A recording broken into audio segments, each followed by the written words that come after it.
Hey guys, I'm Mike. I'm an HR prof at the Ted Rogers School of Management.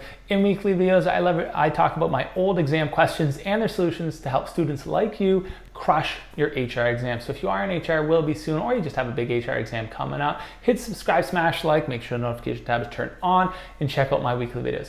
In this week's video, I'm going to be talking about two old questions related to managing employee relations, right? Specifically talking about downsizing and dismissal in the workplace. So let's get into it. Okay, two questions here. Pause the video right now so you can have a chance to analyze this in more detail and answer them, because I'm going to provide the solutions right now. Okay, question one. A few months ago, General Motors plant in Vichois downsized many of their employees.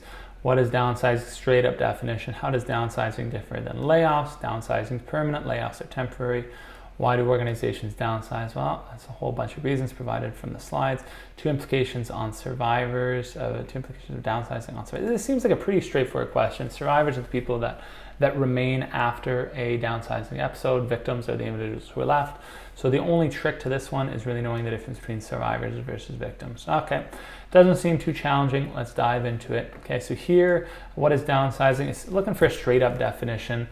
Typically, today, most people you don't have to answer things word for word as long as you have the general idea that matters. This definition comes directly from the textbook. I would never expect anybody to know the definition word for word, but if you can, there you go.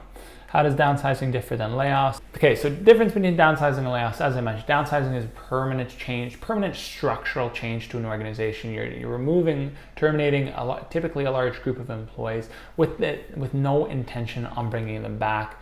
There's no seasonal variation that would occur and you bring them back. Okay? If there was a seasonal variation or a temporary change in demand or fluctuation, that is more deemed a layoff. Okay, so the idea that in a situation where an organization is changing direction entirely. Think of like Nordstrom Canada. Nordstrom Canada downsized. Nordstrom no longer exists in Canada. They downsized their Canadian operation. They exist in other parts of the world. That would be considered a downsizing. They're removing people from their Canadian operation. There's no intention on reopening a Nordstrom Canada. However, a snowplow business that's in the winter, there's lots of people in the company. However, when spring hits and there's no more snow, no need to plow the driveways anymore, you're probably going to lay people off. But when the winter comes and the snow picks up again, there is the intention to bring them back. Okay, that's the big difference. Why do organizations downsize? Well, there's a whole bunch of reasons for it. Here they are. I'm not going to go into any great detail in it. You have the list. Explain two implications on downsizing on survivors. Okay, as I mentioned, the only real trick here is really knowing that we're talking about survivors and not victims. When oftentimes we talk about the implications of downsizing, you might think, oh my God, you lost your job. But that's the victim side of things. Okay, but for survivors, think like survivor syndrome. The fact that they're going to be getting likely more work, because whoever was let go is probably going to be put work on their plate. And the fact that they're probably worried about the fact that there could be a second form of downsizing. The fact that they might feel that their organization is still going to go under because downsizing is occurring, which would suggest that the organization is unstable. Right? So there's a lot of things that they should be impacted by. Okay? So that was the first question. Second question, your general manager at Sainsbury, a grocery store in the United Kingdom. I actually made this question for my short trip overseas, so that's why I'm focusing on that. Recently, there has been declining sales. In order to maintain profit, you are considering several different options for letting people go.